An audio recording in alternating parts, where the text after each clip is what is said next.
pinabulaanan ni Annabel Rama ang kumakalat na chikang nilike niya ang isa sa Instagram post ni Sara Labati. Results ng DNA test sa isa sa mga anak ni Richard kay Sara Labati, lumabas na.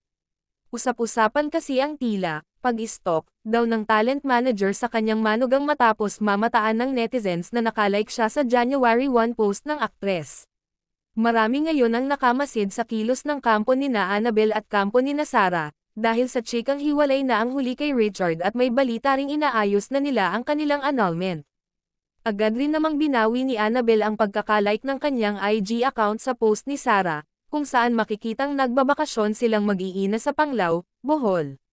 Ayon sa publicist na si June Lalin, nagulat raw ang ina ni Richard nang malamang nag-like siya ng post ng manugang.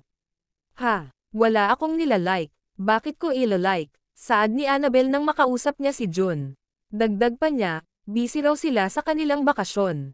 Kasalukuyan kasing nasa Japan ang pamilya Gutierrez. Bising-busy kami kahapon. Nagpictorial pa kami. Wala akong panahon mag-check ng mga post. Lumindol pa, sipa ni Annabel.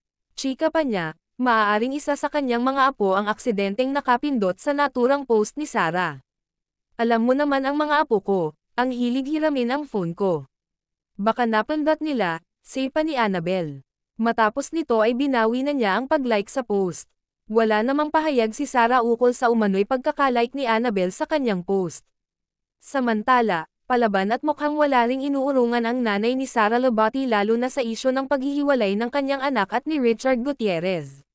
Tuloy pa rin ang pagpapatutsyada ni Esther Labati laban sa kampo ng aktor, at ayaw magpaawat sa pagsagot sa mga netizens, na nagkokomento sa breakup ng celebrity couple. Kapag may nakita siyang komento ng netizens na feeling niya ay kailangan niyang sagutin, ay talagang nagre-reply siya para ipagtanggol si Sara. Tulad na lang ng pagsagot niya sa isang comment ng isang Instagram user sa litratong ipinost ni Sara kasama ang kanyang mga anak kay Richard na sina Zion at Kai, last Christmas Day, December 25. Ang tanging caption na inilagay ni Sara dito ay, praying hands at heart emojis. Sa post na ito ni Sara unang ibinandera ni Esther sa madlang people na totoong hiwalay na ang kanyang anak sa aktor, pero, co-parenting, daw ang mga ito sa dalawa nilang anak. Nitong nagdaang araw, isang IG follower ni Sara ang nagpost sa comment section ng kanyang IG photo, tungkol sa umano'y plano raw ni Richard na ipa-DNA test ang isang anak nila. Sabi ng netizen, bilang babae matatanggap ko siguro yung mga mali ng asawa ko, pero yung ipa-DNA test yung anak ko kasi baka hindi daw anak ng asawa ko. It's too much to bear. Hindi nga ito pinalampas ng ina ni Sara na si Esther at sinagot ang netizen, grabe. Bakit kaya galit siya kay Sara?